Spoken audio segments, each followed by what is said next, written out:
ഒടുവിൽ ഫുട്ബോൾ ആരാധകർ കാത്തിരുന്ന ഫൈനൽ ചിത്രം തെളിഞ്ഞു. കോപ്പ അമേരിക്ക 2024 ഫൈനലിൽ അർജന്റീനയുടെ എതിരാളി ആരാണെന്ന് വ്യക്തമായി.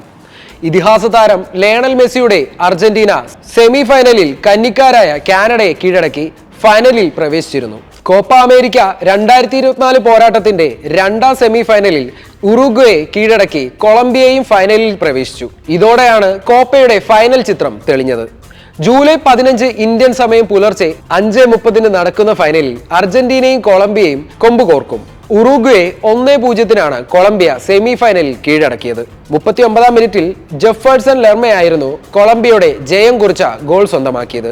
ആദ്യ പകുതിയുടെ ഇഞ്ചുറി ടൈമിൽ ഡാനിയൽ മുനോസ് എതിർ താരത്തെ കൈമുട്ടുകൊണ്ട് ഇടിച്ചതിന് ചുവപ്പ് കാർഡ് കണ്ട് പുറത്തായി.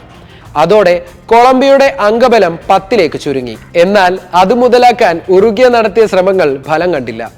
ഉറുഗ്വയുടെ ആക്രമണം കൊളംബിയ ഫലപ്രദമായി ചെറുത്തു തോൽപ്പിച്ചു. കോപ്പ അമേരിക്ക ചരിത്രത്തിൽ കൊളംബിയയുടെ 3ാം ഫൈനലാണ്. 2001 കൊളംബിയ ഇതിനു മുമ്പ് കോപ്പ അമേരിക്കൻ ചാമ്പ്യൻഷിപ്പ് ഫൈനലിൽ പ്രവേശിച്ചത്. അന്ന് കിരീടം സ്വന്തമാക്കി. കോപ്പയിൽ ഒരു തവണ മാത്രമാണ് കൊളംബിയ ചാമ്പ്യന്മാരായത്. 1975 കൊളംബിയയുടെ മറ്റൊരു ഫൈനൽ പ്രവേശം. അന്ന് ഫൈനലിൽ പരാജയപ്പെട്ടു. അതേസമയം ലയണൽ മെസ്സി നയിക്കുന്ന അർജന്റീന 16ാം കോപ്പ അമേരിക്ക കിരീടമെന്ന ലക്ഷ്യത്തിനാണ് കളത്തിൽ എത്തുന്നത്. നിലവിലെ ചാമ്പ്യന്മാരായ അർജന്റീന കോപ്പ അമേരിക്കയിൽ ഏറ്റവും കൂടുതൽ കിരീടം എന്ന റെക്കോർഡ് ഉറുഗ്വയുമായി പങ്കിടുകയാണ്.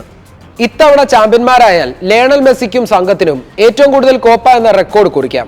മാത്രമല്ല തുടർച്ചയായി 3 രാജ്യാന്തര കിരീടങ്ങൾ എന്ന നേട്ടത്തിലും അർജന്റീനയ്ക്ക് എത്താനുള്ള സാഹചര്യമുണ്ട്. 2021 കോപ്പ അമേരിക്ക, 2022 ഫിഫ ലോകകപ്പ് കിരീടങ്ങൾ ഇതിനോടകം അർജന്റീന സ്വന്തമാക്കി. 2014 ഫിഫ ലോകകപ്പ് ഫൈനൽ മുതൽ അർജന്റീനയുടെ 6ാമത് രാജ്യാന്തര ഫൈനലാണ് ഇത്തവണത്തെ കോപ്പ. 2014 ഫിഫ ലോകകപ്പ്, 2022 ഫിഫ ലോകകപ്പ് ഫൈനലുകൾ കളിച്ച അർജന്റീന 2015, 16, 2021 കോപ്പ അമേരിക്ക ഫൈനലുകളിലും ഇതിനോടകം കളിച്ചു. 16ാം കോപ്പ അമേരിക്ക ട്രോഫി എന്ന അർജന്റീൻ സംഘത്തിന്റെ സ്വപ്നത്തിന് ജെയിംസ് റോഡ്രിഗസിന്റെ നേതൃത്വത്തിൽ ഇറങ്ങുന്ന കൊളംബിയ തുരങ്കം വെക്കുമോ എന്ന് അറിയാനാണ് ഫുട്ബോൾ ആരാധകർ കാത്തിരിക്കുന്നത്.